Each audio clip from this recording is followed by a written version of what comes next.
The universe doesn't behave the way we were taught. We grow up thinking that time is constant, that space is empty, and that the rules of reality are simple. But in 1905, Albert Einstein shattered that illusion. He introduced a theory so radical, so counterintuitive, that it would forever change the way we see the cosmos. The theory of relativity. Suddenly time could stretch and bend.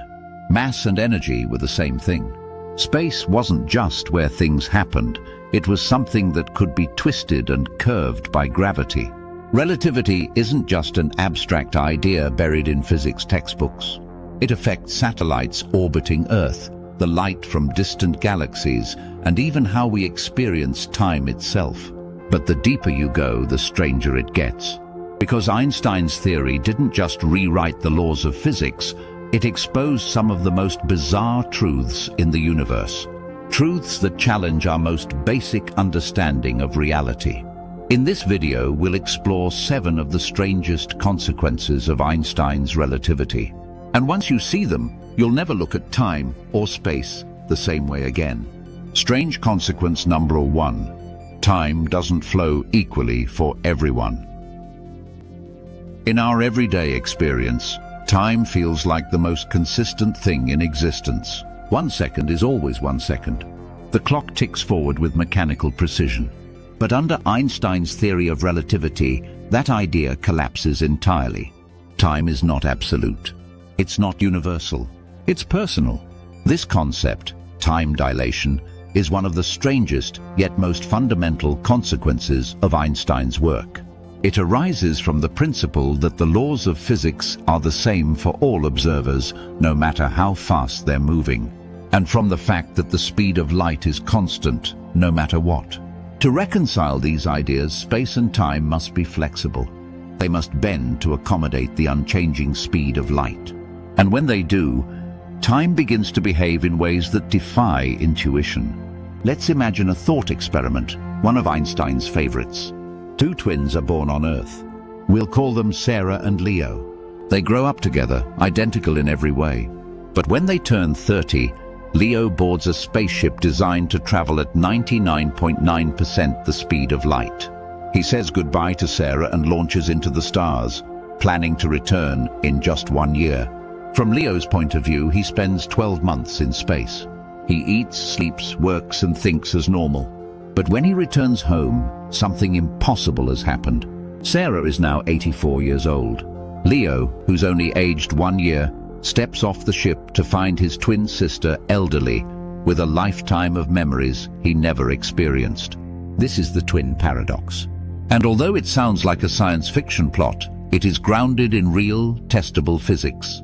It's not just a hypothetical. Time dilation has been measured in laboratories and in the skies. In 1971, 2 physicists, Haffel and Keating, carried out an experiment. They took precise atomic clocks, flew them around the world on commercial airliners, and compared them with identical clocks left on the ground.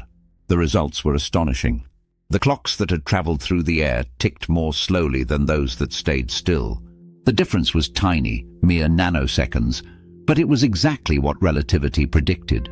And that same principle affects us all, every day, without us realizing it. Satellites in orbit around Earth experience time differently than we do on the surface. They are moving faster, and they are farther from Earth's gravitational pull. Both of those factors, speed and gravity, alter the flow of time. GPS satellites, for instance, tick about 38 microseconds faster per day than ground-based clocks. That might not sound like much, but if engineers didn't correct for it, your GPS location could be off by several kilometers after just 1 day. Your phone's ability to navigate depends on Einstein's equations being not just accurate, but constantly applied in real time. But let's go further. Gravity also affects time, and that leads us to gravitational time dilation, a concept from general relativity.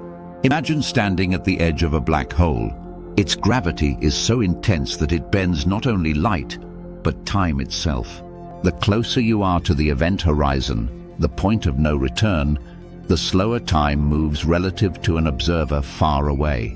If you could hover just outside a black hole and look out into the universe, you would see it speed up. Stars would swirl faster.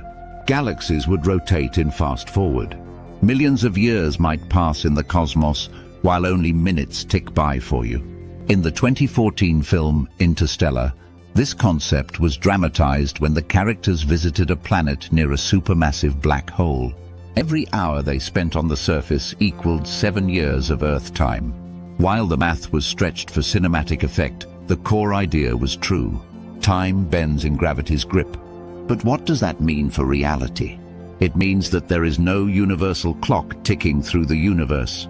The question, what time is it right now, only makes sense if you define where and for whom. For astronauts on the International Space Station, time moves ever so slightly differently than it does for us on the surface. For someone near the sun, it moves slower than for someone far away in deep space. Your time is not my time. This warping of time challenges not just our physics, but our perception of existence. In a very real sense, time is not something that flows independently of us. It is interwoven with space, forming what Einstein called space-time, a four-dimensional fabric where motion and mass influence the shape of reality itself. The implications are enormous. It suggests that our experience of time, our past, present and future, is tied to where we are and how fast we're moving. It means that astronauts traveling near light speed could effectively time travel into Earth's future by slowing down their own biological clocks. It means that high-gravity environments, like the surface of neutron stars, would compress time into surreal forms where minutes could span centuries elsewhere. And it suggests something even more unsettling, that perhaps time is not flowing at all. If the flow of time is relative, is it even real? Or are we simply perceiving a sequence of moments carved out by motion and gravity? Einstein himself once said, after the death of a friend, "For us believing physicists, the distinction between past, present and future is only a stubbornly persistent illusion." He believed that time wasn't something that passed, but something that is. That all moments, past, present and future, exist simultaneously in the space-time fabric. Time, in this view, is not a river, but a landscape. And we, as conscious beings, are simply walking through it. Relativity doesn't just change how clocks work. It changes the nature of reality. The first consequence of Einstein's theory is also one of the most profound. Time is not absolute. And once you accept that time itself can stretch, slow and warp, everything else begins to unravel. Strange consequence number 2. Gravity bends light. In school, we learn that light travels in straight lines. From the flashlight to the wall, from the sun to Earth, photons move forward in perfect, unwavering paths. But in Einstein's universe, even light must obey gravity. And that changes everything. This strange idea comes from general relativity, Einstein's extension of his earlier theory. In it, gravity isn't a force pulling objects together, as Newton imagined. Instead, it's the result of mass-curving space-time. Massive objects like stars, planets, and black holes create dents in the fabric of reality. And light, though it has no mass, must still travel through that curved space. The result? Light bends. This phenomenon is called gravitational lensing, and it's one of the most visually stunning confirmations of relativity. Imagine this. A massive galaxy sits between us and another galaxy billions of light years farther away. The light from that distant galaxy travels toward us, but passes near the closer one on its way. As it moves through the distorted space-time, it bends around the intervening mass, creating a warped, magnified, or even multiplied image of the background galaxy. To our telescopes, it can look like a ring of light. Astronomers call these Einstein rings, beautiful halos caused by the invisible hand of gravity. This isn't just a theoretical curiosity. We use gravitational lensing to map the invisible parts of the universe. In fact, much of what we know about dark matter, the mysterious substance that makes up most of the mass in the cosmos, comes from lensing.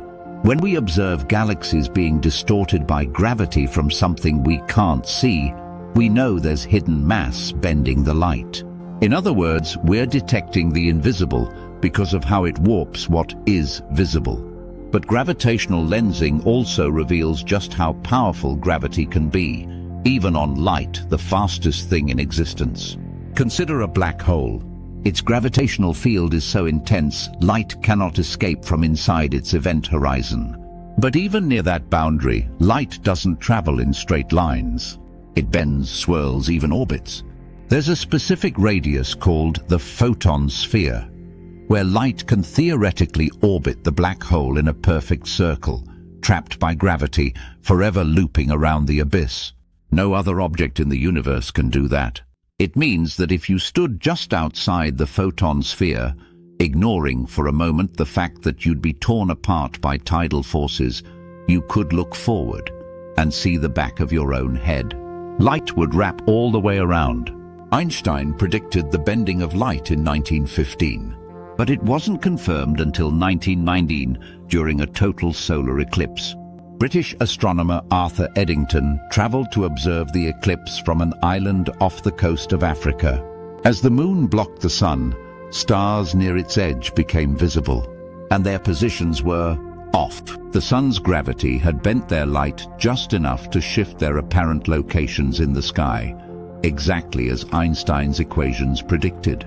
The news spread like wildfire. "Einstein defies Newton," read the headlines. From that moment, relativity wasn't just theory, it was reality. But the implications go deeper than you might think. When light bends, time bends too. That's because in general relativity, space and time are part of the same fabric, space-time. So a distortion in one is a distortion in the other. This means that near massive objects, not only does light curve, but the flow of time is altered as well. A photon passing near a star might arrive a fraction of a second later than it would have if it traveled through flat space. This effect, called Shapiro delay, is used to test relativity using radar signals bounced off planets.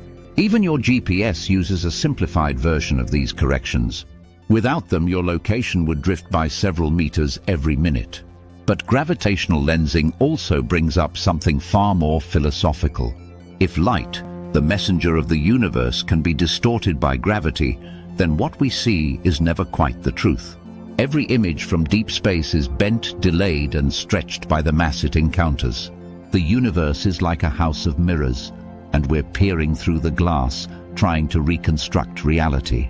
This idea leads to the notion of the cosmic censorship hypothesis, that some parts of the universe might be forever hidden behind gravitational curtains. There could be entire galaxies, perhaps even civilizations, concealed behind warped space, invisible to us, not because they're too far away, but because gravity itself has hidden them. And beyond that, light bending tells us something haunting about the fate of the universe.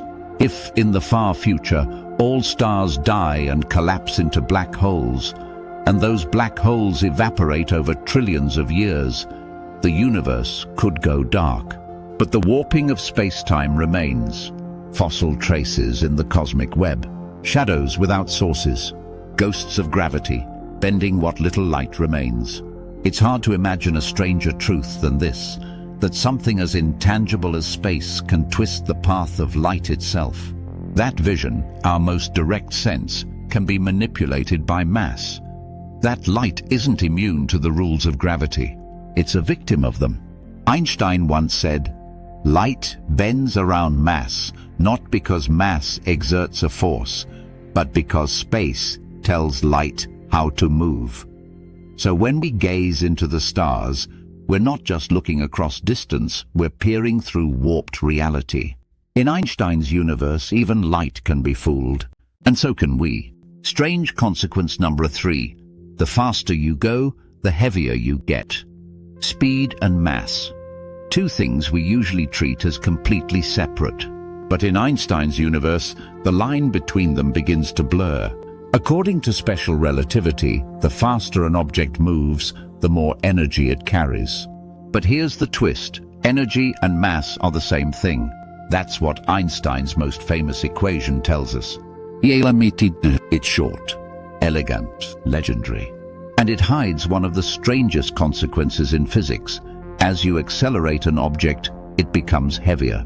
Not heavier in the sense of feeling heavier to lift, but in terms of its relativistic mass. The amount of energy it takes to keep speeding it up. As you push it faster, its resistance to acceleration increases. And the closer you get to the speed of light, the more energy you need. The increase is not linear, it's exponential. In fact, to reach exactly the speed of light, an object with mass would require infinite energy. And there's no such thing. This means one of the most profound things in relativity. Nothing with mass can ever reach the speed of light. It's a universal speed limit, an impenetrable barrier built into the fabric of space-time. Photons, the particles of light, can travel at light speed because they have no rest mass. They were born fast. But you and I, and every physical object in the universe, are forever stuck beneath that limit. Let's look at an example. Imagine a spaceship accelerating through space. As its speed increases, the engines have to burn more and more fuel just to keep adding a little velocity. Early on, acceleration feels normal. But as the craft approaches 90% the speed of light, things change. The ship becomes harder to push. The engines strain. Every additional kilometer per second requires exponentially more energy. At 99% light speed, it's already burning absurd amounts of fuel. At 99.99%, it's nearing the realm of impossibility. The mass of the ship, in relativistic terms, is growing. It's not that atoms are gaining physical weight, but that their momentum becomes harder and harder to change. They're becoming, in a sense, increasingly anchored in space-time. Now, this might sound like just a mathematical inconvenience, but the implications are enormous. First, it means faster-than-light travel is impossible, at least by conventional means. No rocket, no warp drive, no futuristic engine can accelerate a spaceship to the speed of light without violating the laws of relativity. The energy requirements would literally break the universe.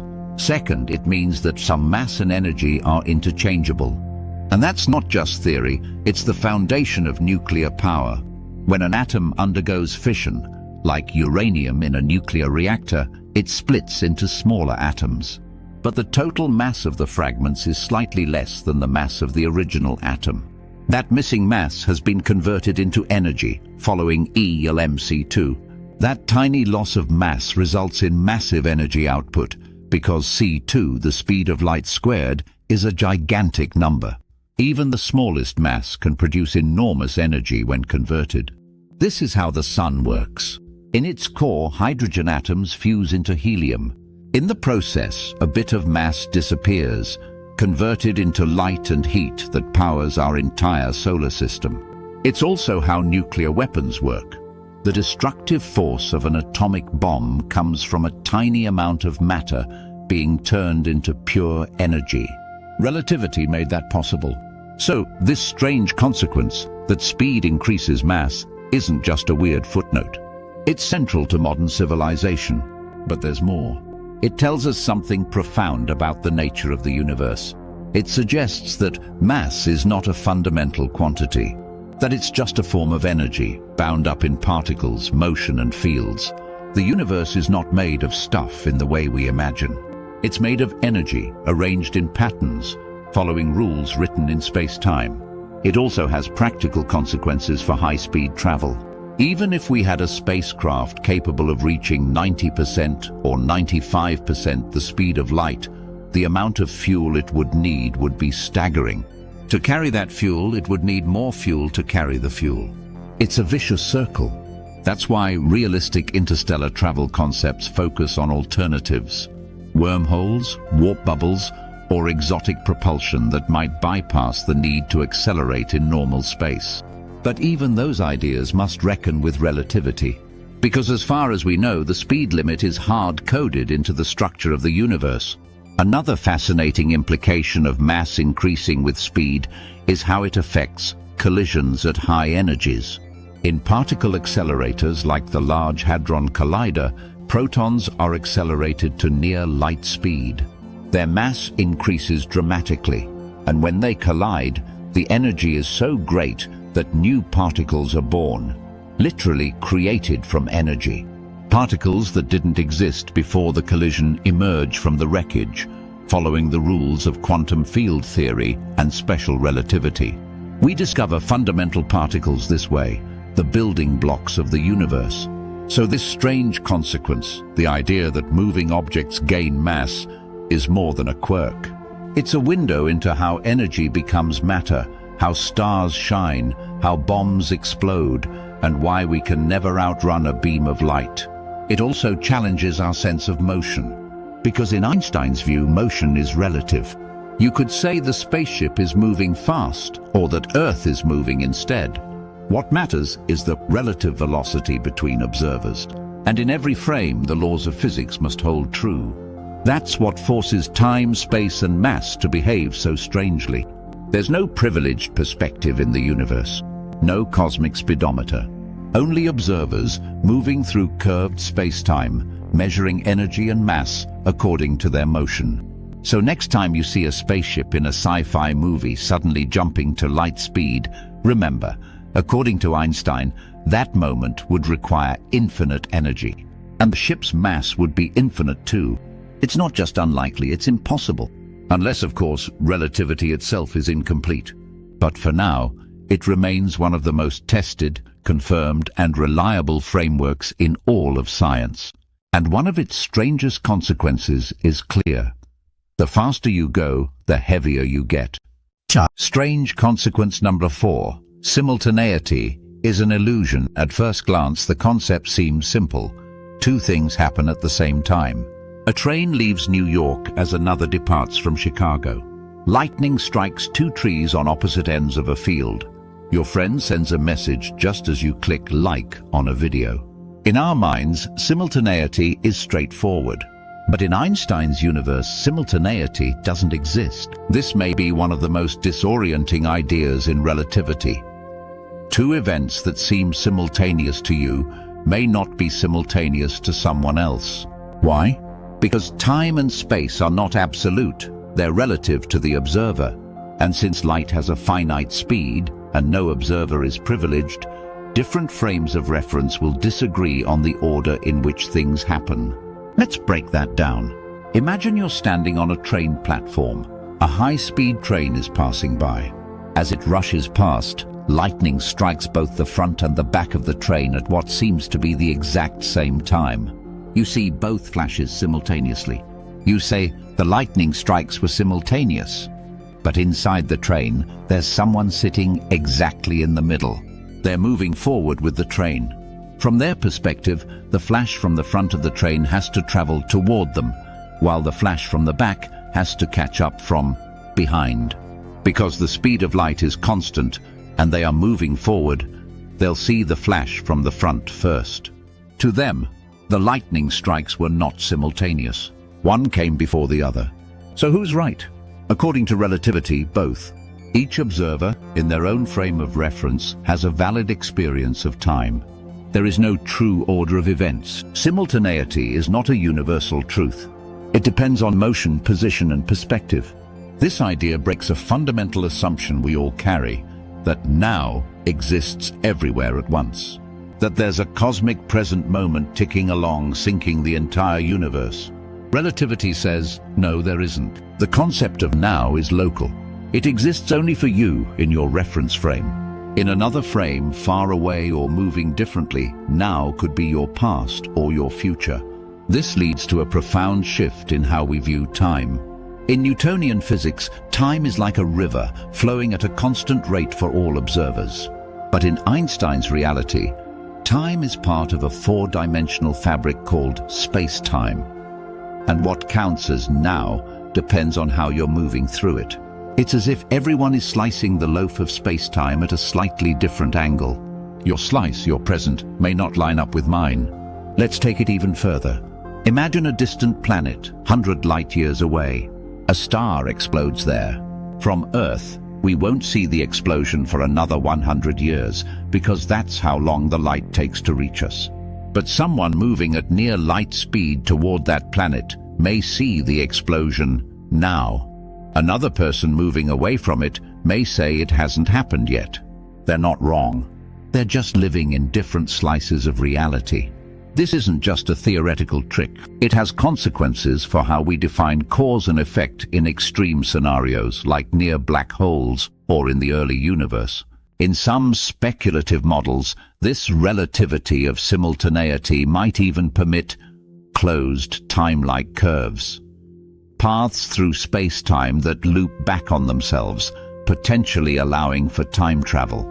These ideas remain controversial, but they all stem from one simple truth. Simultaneity is an illusion. So what does this mean for your everyday life? Not much, unless you're moving at relativistic speeds. For us, walking around at human scale, the differences in simultaneity are too small to notice. But in high-speed environments like GPS satellites, particle accelerators, or deep space navigation, they must be accounted for. Your phone's location accuracy depends on engineers correcting for these tiny discrepancies. If they didn't, your Maps app could drift hundreds of meters from your actual position in a matter of hours. But the philosophical implications are vast. It suggests that past, present, and future are not separate flowing states, but coordinates in space-time. The universe doesn't evolve from moment to moment like a ticking clock. All moments exist, already laid out in the structure of space-time. This leads to the idea of the block universe, a view where time is like space. You can't change it, you just move through it. Every moment you've ever lived, every event in history, every future possibility already exists. We're just experiencing them one frame at a time, like watching a film. Einstein himself hinted at this when he wrote, "For those of us who believe in physics, the distinction between past, present, and future is only a stubbornly persistent illusion." To him, time was not a river, it was a landscape.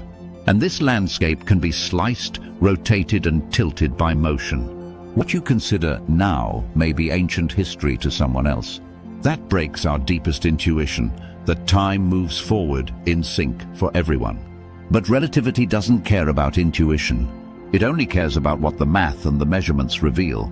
And they tell us something truly strange, that simultaneity, the idea that two things can happen at the same time, is not a universal truth. It's a local phenomenon, a perspective, a relative concept. It may be the most unsettling idea in all of physics, because if there's no absolute now, then what is reality? Is the past really gone? Is the future truly unwritten? Or are we all just travelers, moving through a block of space-time where everything has already happened, somewhere? In the end, Einstein showed us that time is personal, that your now is not mine, that cause and effect are not as fixed as we once thought, and that the idea of at the same time may be nothing more than an illusion. Strange consequence number 5, time near a black hole. Nearly stops. Black holes are strange enough on their own. They are places where gravity becomes so strong that nothing, not even light, can escape. But their most disturbing feature isn't what they destroy. It's what they do to time. According to Einstein's general theory of relativity, the closer you get to a massive object, the slower time flows. This is gravitational time dilation, and nowhere in the universe is this effect more extreme than near a black hole.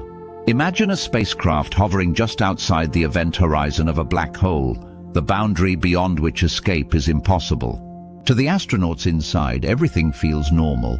Time ticks forward. Clocks work. Heartbeats continue. But to an outside observer watching from a safe distance, those astronauts appear to move more and more slowly, until they seem to freeze in time. In fact, if you were watching them through a telescope, you'd see their movements slow to a crawl as they approach the event horizon. Their last moments stretch into eternity, never quite reaching the point of no return. From their perspective, though, they cross the event horizon in seconds. But from yours, it takes forever. This isn't science fiction. It's physics. Time doesn't stop completely, but it slows down so much near the event horizon that it may as well freeze, at least from the outside. This is one of the most powerful demonstrations of relativity. Time is not a constant. It bends under gravity's influence, and near a black hole, gravity rules everything. This extreme time warping leads to paradoxes and bizarre implications. Let's say an astronaut decides to orbit just outside the event horizon of a supermassive black hole. They spend only a few hours there. When they return to Earth, millions of years might have passed. Civilizations may have risen and fallen. The world they knew would be gone. This idea was dramatized in the movie Interstellar, where 1 hour on a planet near a massive black hole equaled 7 Earth years. While the numbers were exaggerated for effect, the physics behind it was real. It's not just a cool trick, it's a measurable reality. Gravitational time dilation has been confirmed experimentally. In a lab, atomic clocks placed at different altitudes, just a few feet apart, will tick at slightly different rates. The lower one, being closer to the Earth's center of mass, ticks more slowly than the one higher up. You age faster in a plane than on the ground, faster on a mountain than at sea level. The differences are tiny but measurable. Near a black hole they become massive. But the consequences go beyond astronauts and clocks. They affect the very structure of space and time. Near a black hole, space-time becomes so warped that all paths, every possible direction, lead inward. Not just space, but time itself points toward the singularity. You can't hover at the event horizon. Once you pass it, you're not just falling into a location, you're falling into the future. In fact, from your point of view inside the event horizon, the singularity isn't ahead of you in space, it's ahead of you in time. It's where all your future paths lead. You can't avoid it. You can't turn around. It's inevitable. What lies at the singularity is unknown. A point of infinite density? A breakdown in the laws of physics? A portal to another universe? We don't know, because our equations stop working there. Relativity fails. Quantum physics struggles. It's a place where time and science itself ceases to function. But let's go back to the edge, where time just barely still flows. If you could hover there long enough, the rest of the universe would accelerate around you. Stars would burn out. Galaxies would drift apart. The cosmic background radiation would fade. Eventually, the universe would reach heat death, and you'd still be there.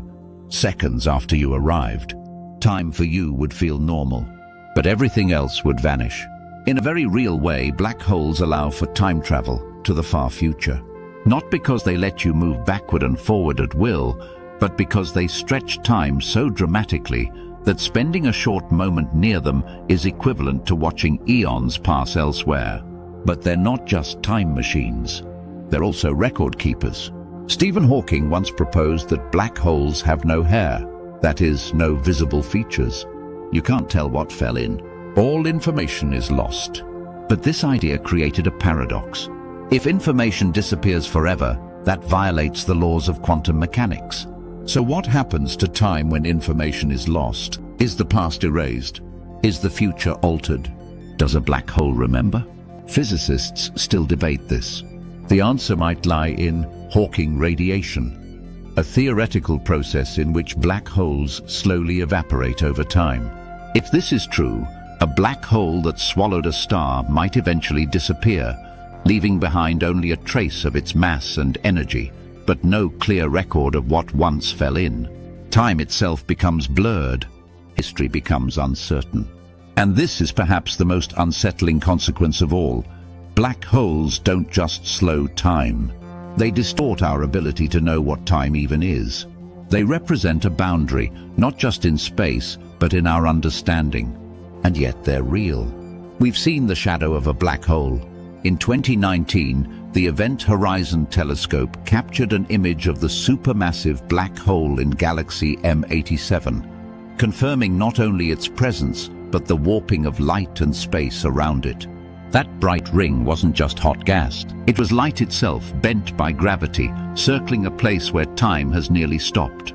We live in a universe where such things exist, where time can stretch and pause, where the future can be reached by falling into gravity's trap, where a few seconds in the wrong place can mean the end of everything you know. Black holes don't just crush matter. They crush our understanding of time. Einstein's equations predicted this over a century ago, and every observation since has confirmed it. So if you ever find yourself drifting near a black hole, remember, to you, it may be just another moment. But to the universe, you've already slipped beyond time. And from that point on, there is no coming back. Strange consequence number 6. Mass and energy are the same thing. For most of human history, mass and energy were treated as two separate things. Mass was stuff, the physical material that made up the world. Energy was what made that stuff move, heat up, shine, or explode. Fire had energy. A rock had mass. But in 1905, Albert Einstein proposed something radical, something that collapsed that boundary forever. Perhaps the most famous equation in history. Elegant, concise, and profoundly strange.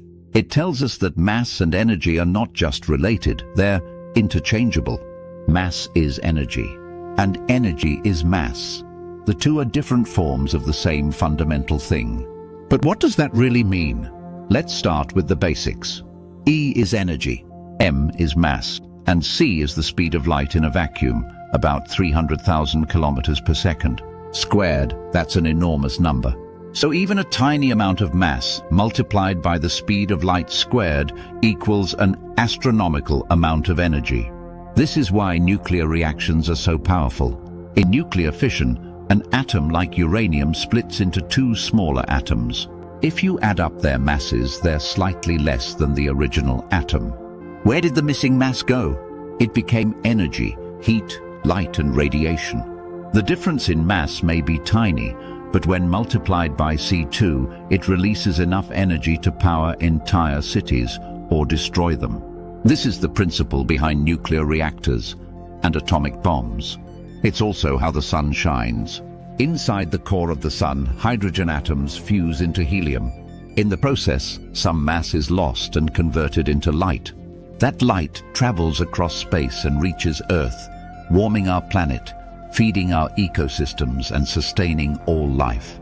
In every second, the sun loses about 4 million tons of mass, transformed into pure energy.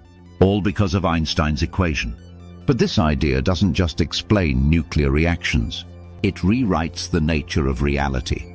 It tells us that our mass is a condensed form of energy. Every object you see, your hand, a rock, a mountain, is not made of solid matter in the classical sense. It's made of energy bound together in incredibly dense, stable configurations. In fact, most of your mass comes from energy. Your body is made of atoms. Atoms are made of protons, neutrons, and electrons. But here's the twist. The mass of those particles doesn't come entirely from the particles themselves. It comes from the energy of the strong nuclear force holding them together. Protons and neutrons are made of quarks, bound by gluons, and the energy in those gluon fields accounts for most of the mass. In a very literal way, you are made of trapped energy. Without relativity, this would make no sense. But with E equals mc2, it becomes clear. Mass is energy waiting to be released. Now think about this. If mass and energy are the same, then any form of energy has mass. That includes light. Wait, doesn't light have no mass? True, photons, the particles of light, have no rest mass. But they do carry energy, and therefore they exhibit some behaviors associated with mass. For example, they're affected by gravity. Not because they have weight, but because gravity warps space-time, and photons follow those curves. This is why light bends around stars and black holes. Energy curves space-time just like mass does. And that's the key insight of general relativity. It's not just mass that creates gravity. It's energy, momentum, pressure, and stress. In fact, a beam of pure light can bend space-time ever so slightly. In the deep vacuum of space, even massless radiation contributes to the universe's shape. So mass is not the fundamental quantity we once thought. It's a byproduct, a manifestation of deeper principles, and that leads to extraordinary possibilities. In particle accelerators like CERN's Large Hadron Collider, protons are smashed together at near light speed. The energy of the collision can produce new particles that didn't exist before. Where did they come from? From the energy of motion transformed into mass. These experiments have revealed particles predicted by theory, like the Higgs boson, helping explain why particles have mass at all. It's not that mass was added after the Big Bang. It's that energy, when cooled and structured, became matter. The early universe was a storm of pure energy. Only later did particles form, tiny knots in the field of energy that pervades everything. So ELMC2 isn't just about weapons or stars. It's a statement about the unity of nature, that in matter and energy are two sides of the same cosmic coin. This idea also challenges us to think differently about the future. If energy and mass are interchangeable, could we one day manipulate mass directly, create matter from energy, power civilizations with just a fraction of mass converted into usable energy? Theoretically, yes, but the efficiencies are enormous. Even converting a gram of matter into energy completely would release nearly 90 trillion joules. That's equivalent to the energy of more than 20,000 tons of TNT. From just 1 gram, no chemical reaction comes close. It's why so many futuristic technologies, from antimatter propulsion to energy weapons, rely on Einstein's principle. It's also why those technologies remain out of reach. We don't yet know how to control such transformations safely. But physics tells us it's possible. So what's the limit? Could you convert a human being into pure energy? In theory, yes, but you'd release enough energy to vaporize a city. Luckily, such conversions don't happen naturally. Mass is incredibly stable in the configurations we see in the universe. But the fact that it could be converted under the right conditions is a reminder of how much potential is locked in every atom. So next time you look at your hand, remember, you're not made of stuff in the traditional sense. You're made of energy, frozen, structured, dancing at the edge of light speed. And every gram of you holds a power beyond imagination. Thanks to Einstein, we now understand that mass is just energy waiting to be set free. And that one equation, just 3 letters and 2 symbols, holds the key to unlocking the deepest truth of matter, motion, and the universe itself. Strange consequence, number 7. The universe has no absolute time. We live our lives assuming there's a single timeline, a cosmic clock ticking away, synchronizing the universe. We speak of the beginning of time, of seconds and minutes that pass the same everywhere. But Einstein shattered that illusion. There is no universal time. In relativity, each observer carries their own clock, their own rhythm, their own version of now, and no 2 observers, unless they are standing still relative to one another, will ever agree completely on the passage of time. This means the universe has no absolute present, no single now sweeping across space. Instead, time is relative, local, woven into the structure of space-time, and forever shaped by motion and gravity. This consequence is often overlooked, yet it is one of the most profound. Let's imagine 2 twins. One stays on Earth. The other boards a spaceship and travels near the speed of light for a few years before returning. When they reunite, the traveling twin is younger. That's time dilation, yes, but it also reveals a deeper truth. There was no shared timeline between them. Each experienced their own passage of time, and those experiences diverged, not because clocks were wrong, but because time itself is not the same for everyone. Now zoom out. Imagine 2 galaxies on opposite ends of the universe. A supernova explodes in one, a planet forms in another. Did these events happen at the same time? Relativity says it depends on who you ask. Depending on your frame of reference, the supernova might have occurred before the planet's formation, or after. There is no privileged perspective that can declare the universal order of events. This breaks the Newtonian worldview. In classical physics, time was the same everywhere. In Einstein's world, it is not. But how can a universe even function without a shared timeline? It does because causality still holds, locally. Events that are close enough to affect one another must still obey cause and effect. If event A causes event B, then all observers will agree that A came first. But for events that are separated by vast distances, so far apart that no signal could travel between them even at light speed, their order is not fixed.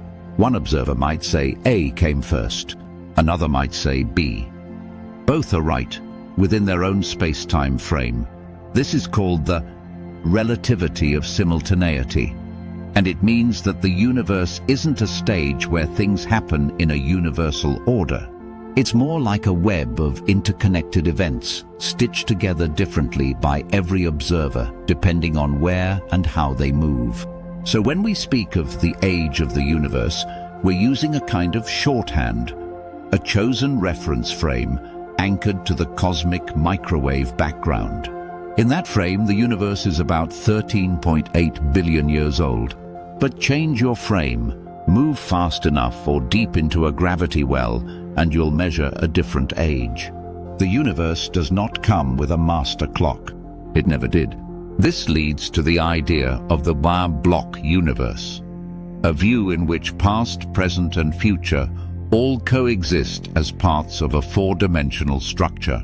Nothing flows. Instead, all events are embedded in space-time like cities on a map. We move through time the way a car moves through a landscape, along a path, but not changing the landscape itself. Your birth, your death, and everything in between already exist in this structure. We just haven't reached those coordinates yet. Einstein himself embraced this view. In a letter after the death of his friend Michel Besso, he wrote, "For us believing physicists, the distinction between past, present, and future is only a stubbornly persistent illusion." It's not just poetic, it's the logical outcome of relativity. But if time is just another dimension, can we move through it freely? That's where things get more complicated. In space, you can turn around, reverse direction, loop back to where you started. But in time, you can only move forward, at least as far as we know. Nothing in relativity forbids time travel, but the required conditions, like closed time-like curves or rotating universes, remain speculative. Some solutions to Einstein's equations allow for time loops, but they may not be physically possible.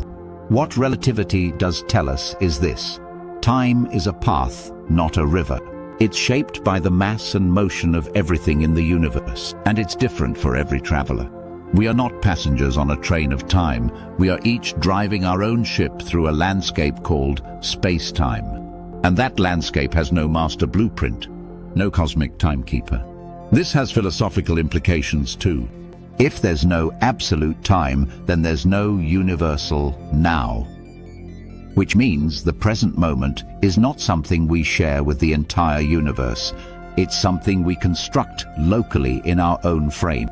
Right now, somewhere on the other side of the cosmos, a star may be exploding. Or maybe it already exploded billions of years ago. Or maybe it hasn't yet, depending on your motion through space-time. What you call now may be someone else's ancient history or distant future. This is the strange, beautiful, and humbling truth of relativity. We each inhabit our own version of time, and that makes time feel personal. It's not a ruler we all measure from. It's more like a fingerprint, unique to our experience, shaped by our journey, distorted by the paths we take through the universe. So when we look up at the night sky and see stars shining from millions of years ago, we're not just looking into the past. We're seeing a different now, one that still exists from the perspective of light. And when we imagine the future, we're not projecting into something that hasn't happened. We're navigating toward a place in space-time that already exists, waiting for us to arrive. In Einstein's universe, time is not the same everywhere. There is no master clock, no shared present, no cosmic moment that binds all things. Just a vast, interconnected fabric of space and time where motion shapes experience and every observer carries their own version of reality. It's not the universe we expected, but it's the one we live in.